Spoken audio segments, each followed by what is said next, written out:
Hello, and welcome to another holiday ramble.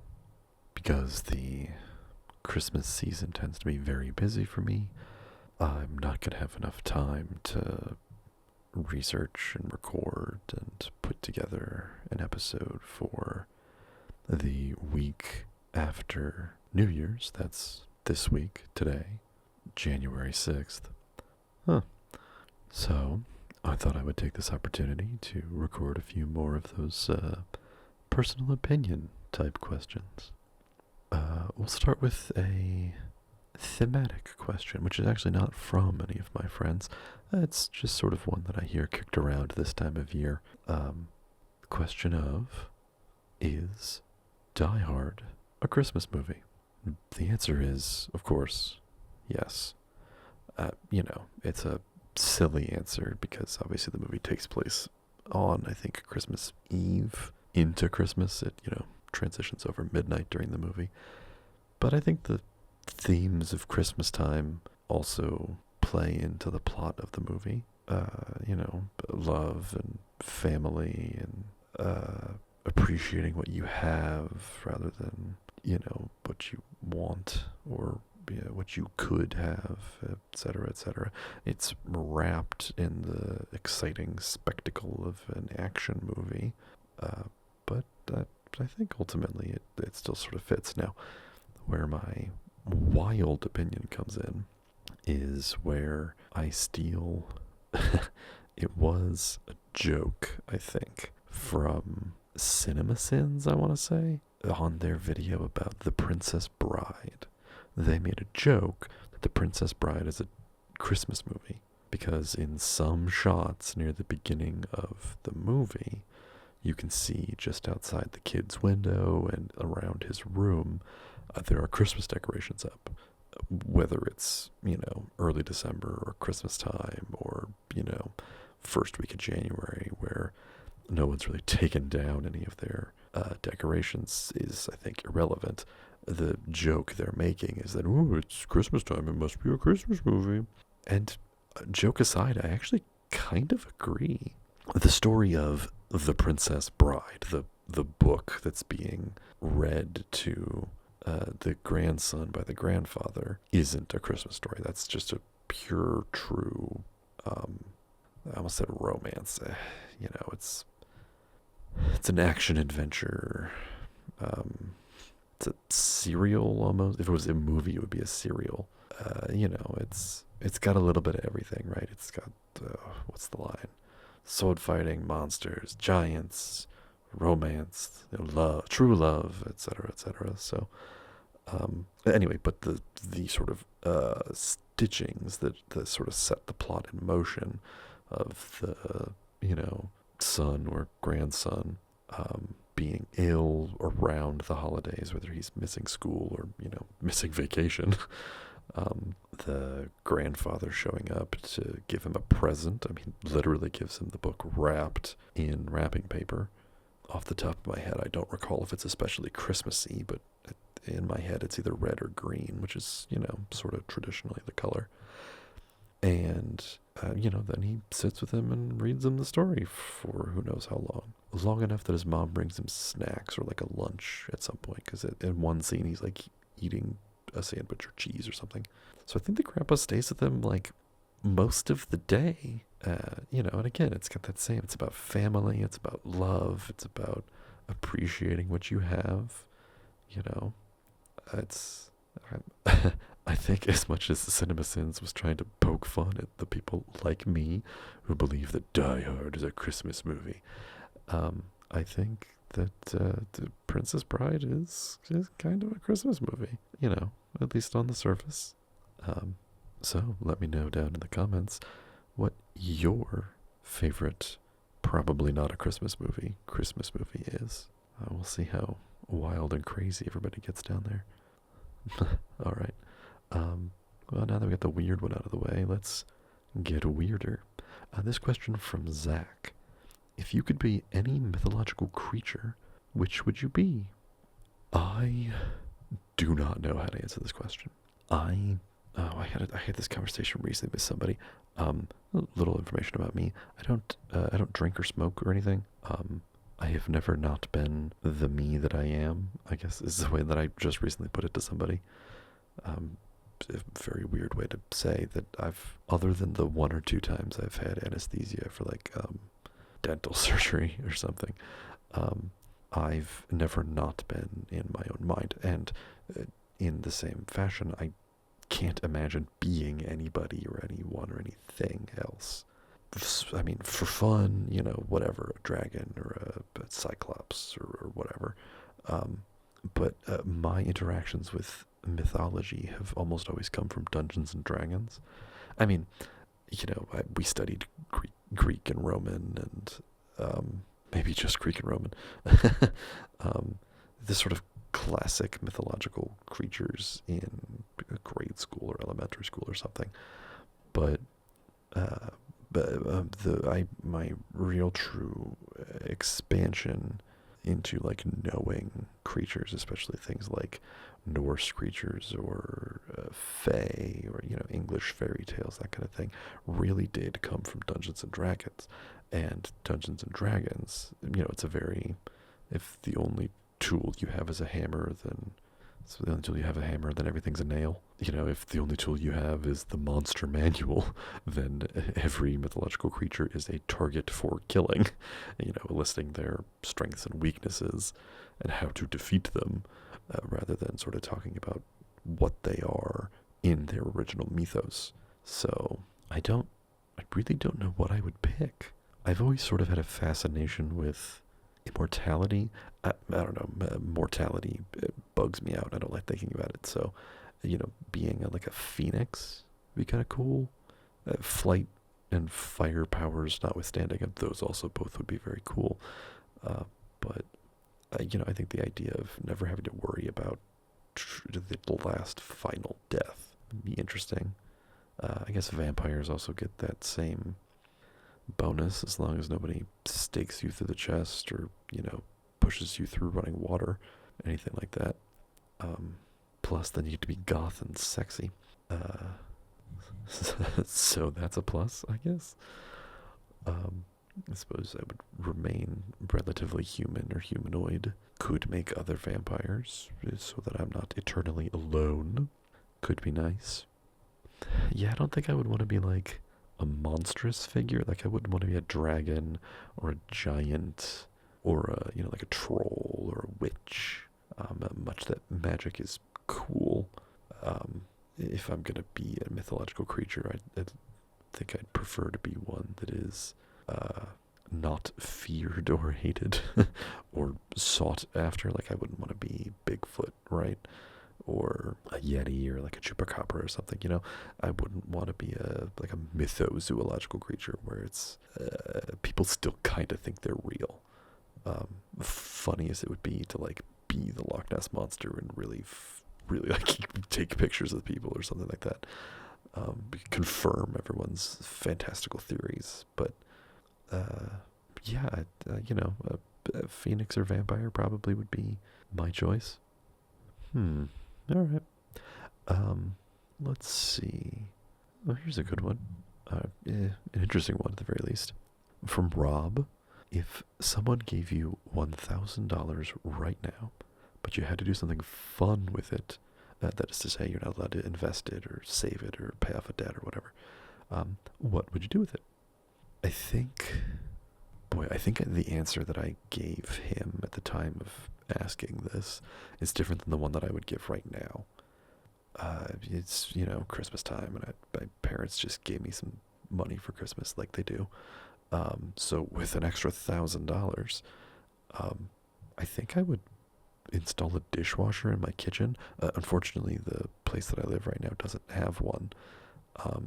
And the carpentry and contract work and plumbing, it's all very expensive. So, if someone dropped $1,000 in my lap and said spend it or lose it, I would get myself a dishwasher. Now, in terms of like fun, I would buy more board games. I think that would probably be the thing to do. There was a, God, I don't know if anybody's selling them anymore. There was a guy who was making like handcrafted wooden pie show boards and pieces. That's the mahjong-like board game that they play in Avatar: The Last Airbender. It doesn't really have rules. You just sort of see Uncle Iroh play it a whole bunch. But they were, oh, it was such a gorgeous board and pieces, and it was kind of expensive. So I would get one of those maybe. I don't know where the heck I would put the dang thing, but yeah, one of those I think. Oh boy, fun things. Well, I collect Yu-Gi-Oh cards. In case you couldn't tell from the one or two Yu-Gi-Oh videos I've done, so I would probably spend a significant chunk of it on just collecting old, it's stupidly expensive Yu-Gi-Oh cards that I haven't found in passing or in the casual collecting I've been doing up to this point in my life. So yeah, something like that, some combination of board games or gaming table or Yu-Gi-Oh cards or gosh, I don't even think I would take a vacation. Like I really do think I would just buy silly stuff that I can't justify spending my own hard-earned money on, but with $1,000 free dollars, no problem. Let's go buy, cardboard for a children's card game, or an adult card game, or an adult board game, or a children's board game. No judgment. All right, this will be the one I end on. So our last question, at least for this particular video, is a question that I have in my own real life spent actual hours thinking about the answer to. So I may have a lot to say about this. We'll see. From Haley, what superpower would you pick if you could only have one? Now, I feel like I maybe mentioned this before. I think it was in my like collaboration wish list video that I posted right before Christmas. So last week's ramble, but I'm gonna mention it again. Link in the card if you haven't seen or listened to that one yet. But Cracked, or Cracked.com, had for a time a really good series of YouTube videos, or I guess they were just videos on their own channel for a while, that have since been re-uploaded to YouTube, called After Hours. Thematically, it was 4 of the writers from this comedy website getting together at a diner after work and then discussing sort of in-depth, very nerdy questions, opinion questions, kind of like this. And one of their episodes was, what's the best single superpower? And they have a really funny deep dive into like 4 or 5 or 6 or 7, I kind of forget exactly how many they do, of the like most common, most popular superpowers that you could choose. They ultimately decided that the what's his name, Zach Bell from Saved by the Bell, the freeze or timeout, I guess is what he calls it. In the show, it's a conceit where he, calls cut basically, and everybody but him in the show stops, and he can like talk to camera or interact with other people around him, and change the outcomes of certain events.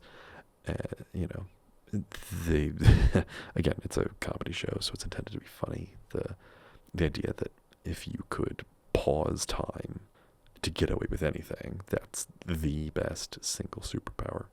There are sort of contra arguments there that, like, super strength, for example, is I think the easiest one to explain. Well, flight was also very funny, but we'll start with super strength.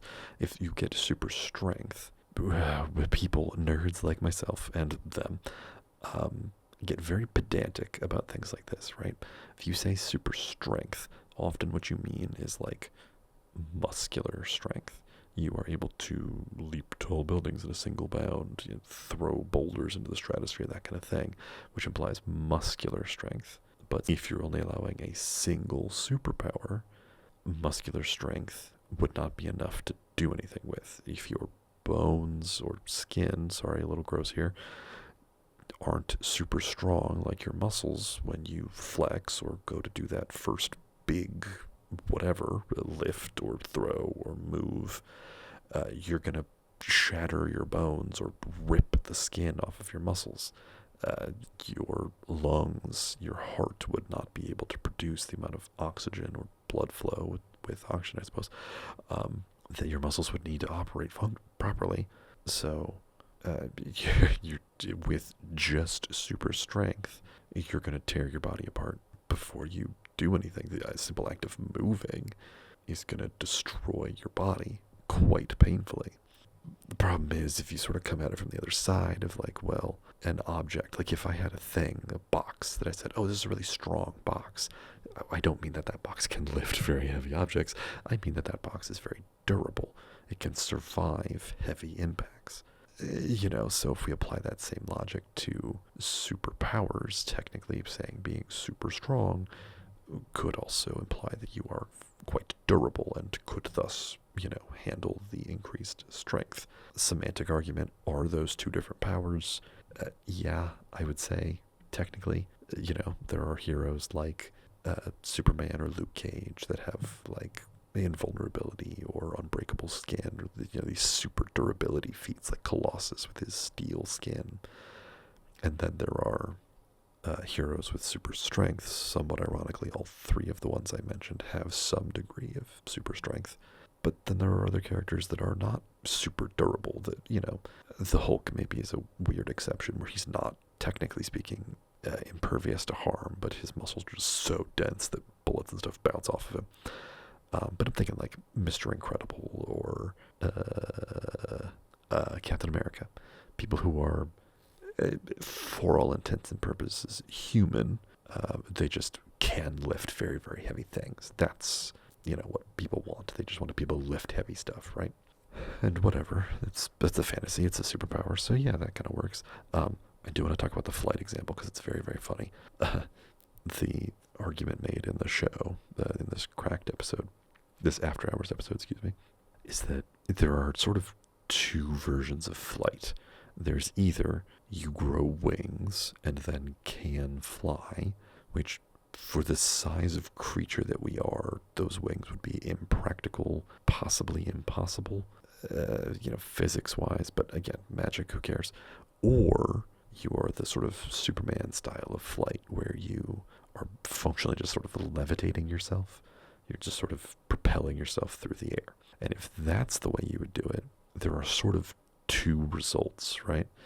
The first result is that you're the only person on the planet who can fly, and so you are ostracized by being that guy. You don't have any other powers. You're not super strong or heat vision or whatever. You just can fly.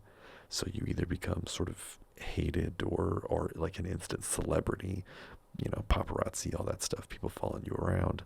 And maybe that's what you want, I don't know, but, that kind of thing's not great. Or because you don't have the, like, super strength and super endurance that other people do, you still have to move at human speeds.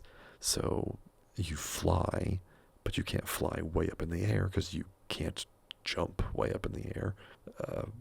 You can't go super duper fast because you're still moving only as fast as you can walk or run, and you can only do that for as long as you have the endurance to do that. So you can fly quickly-ish for, a quarter mile, a half mile, a mile, 2 miles, whatever, depending on your level of fitness. But eventually you will get tired and have to go back to flying, at a normal pace and probably at a somewhat comical height off the ground, right?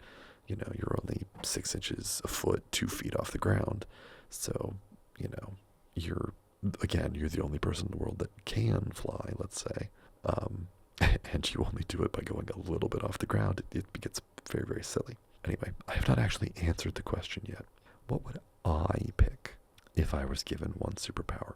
And I would cheese this as best I possibly could. Having pop culture knowledge, having a broad spectrum pop culture knowledge, does mean that I think there are a couple of heroes for whom you could say, I want this power, and that power sort of is functionally multiple powers. And if I was allowed, I would definitely cheat and say that.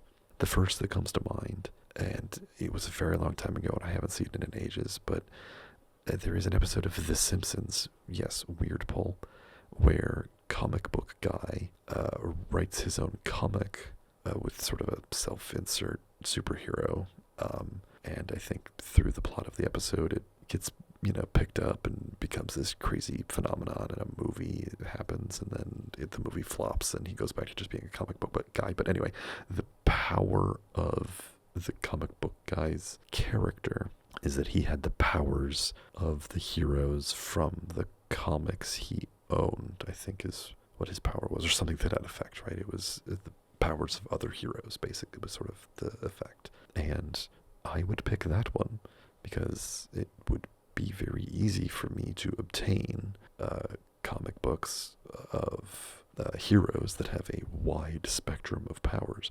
And now, I don't, like I said, I don't remember the episode. I don't remember if comic book guy has some kind of very silly, very specific weakness, and it's The Simpsons, so I imagine he does. But if I'm only getting the one power, I think the power to have all the other powers would be the power. So yeah, that would be my cheatiest answer. My second cheatiest answer, and maybe closer to a power I would actually kind of want, is access to the Speed Force. The simpler way to say that is super speed, but again, you run into that problem of, the sort of a-hole answer of like, well, if you're super fast but not super durable, your skin's gonna rip off while you run at Mach 6, because blah, blah, blah, blah, blah. Anyway, so, yeah, technically, in order to make super speed work, you also need the ability to either project some kind of force bubble around yourself to keep yourself safe from the high speed oxygen, oxygen and nitrogen and the air molecules, basically, that you're bumping into at crazy, crazy, crazy speeds. Or you need to also be extremely durable, such as that does not affect you or matter to you. So my sort of way around that, and also sort of a sneaky way to get a couple of extra powers, is to say I want access to the Speed Force. If you are unfamiliar, in DC Comics, one of the sort of fictional fundamental forces of their universe is the Speed Force. It's what gives the Flash, and any Flashes really, and most speedsters, as they're referred to in the comics, their super speed. It is a realm in and of itself, which is also very weird, but it gives them the powers to, yes, move very, very quickly, but also they can think super quickly and see things that are happening very quickly, which kind of doesn't make a ton of sense. They can run so fast that they can travel through time. It increases their regeneration. It basically makes their body move in fast forward if they're injured. It can keep them alive, I think, for long periods of time, which is also kind of a weird effect of this thing. It gives something called speed stealing. There's just so much ridiculous stuff you could do with the Speed Force, because it's a fundamental force of the universe. So, if you have your own access to it or can wield it in some way, you could just do ridiculous, ridiculous stuff with it. And that ridiculous stuff is very cool. So that would probably be the thing that I would pick. If I was allowed to pick something that sort of, kind of allowed me to cheat. Next down would probably be, if I remembered his superhero name, or villain, excuse me, it's all villains with me for some reason. Kevin Bacon's character from X-Men First Class had a great power. It was the ability to absorb energy and contain it, I guess, in a way. It wasn't perfect, obviously, villain movie comics, but he could, there's a great scene where he first demonstrates this power to a general he was manipulating, where the general, pulls the pin on a grenade and sort of threatens to kill everybody in the room that he's in, and he just sort of grabs the grenade, holds it in his hands, and lets it explode, and he just sort of absorbs the kinetic and heat energy from the explosion, and just sort of smiles and stares at him, and then sort of absorbs it into his body harmlessly. Then flicks the guy who tried to kill him and kind of pushes the energy out into him, catching him on fire and exploding him. I think, I don't know. It happens a little bit off screen because it's trying to be a PG-13 movie, so I think he just catches fire. But it's a very cool power, and used properly could do a lot of really, really, really cool things in our world. You could do a lot of good with the ability to just sort of produce energy or to absorb things like radiation energy, that kind of thing, and sort of safely contain it within yourself.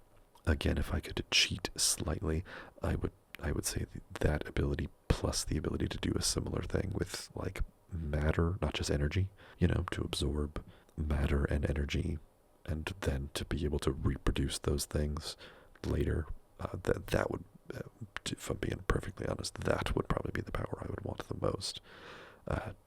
Just to clean up garbage and try to make the earth a better place. I don't know, a little altruistic, but hey, that's what superheroes do. But if only one, God, because I guess that is just the one power, the absorb and redirect energy. Very similarly, the sort of alchemy from Full Metal Alchemist is also technically one power. I would want the like Edward Elric version of it, clap your hands and transmute stuff. But I think that would also be very cool, very interesting. As long as it doesn't cost me an arm and a leg like it cost him, that'd be pretty cool. I guess I spoke about this a little bit earlier. I guess the only other thing that I would consider wanting is a regenerative healing factor a la Wolverine or Deadpool. Because that is technically a singular power, but it would also mean that I would be immune to disease and illness, that I, wouldn't necessarily have to be fearful of dangerous or deadly activities ever again, because I know I can just heal right back up. Pain, still very real for those two, and would be for me also in this scenario, but yeah, again, it would keep you alive for an extremely long amount of time, and would keep you from, getting hurt, being hospitalized more than a day. Broken arms heal, no problem. Death becomes sort of a cuts, bruises, scrapes. You wouldn't have to worry about getting hurt doing hardly anything. That'd be awesome. A great way to live. I suppose in theory you could, do really silly things like, I guess I was gonna say like explore the bottom of the ocean. Like even if you were suffocating, you would still regenerate. But I don't know if it would keep you dead or unconscious until you got to a place where you could get air. I guess deep enough, the water pressure alone would sort of immobilize you unless you also had the super strength that both of those characters tend to have. I guess you could explore like caves and stuff. Go see what Chernobyl's like. Like, who cares if you get irradiated? You'll heal. Ooh, boy. Yeah, okay. So, I definitely can't talk about superpowers for a very long time, and could keep talking about them, but, I think I have, oh boy, yep, look at that. We're back over the half-hour mark again, so, why don't I'll call it there. Thank you to all of my friends who submitted these questions unknowingly. Thank you to you for being a listener and or a viewer. Thank you for listening. If you have any questions you think would be fun to answer, whether they're personal, rambly style questions or more fact-based questions like my sort of regular videos, go ahead and leave those in the comments down below, or shoot me an email at the email address listed in the description. Don't forget to like and subscribe. And Happy New Year. Thanks. Goodbye for now.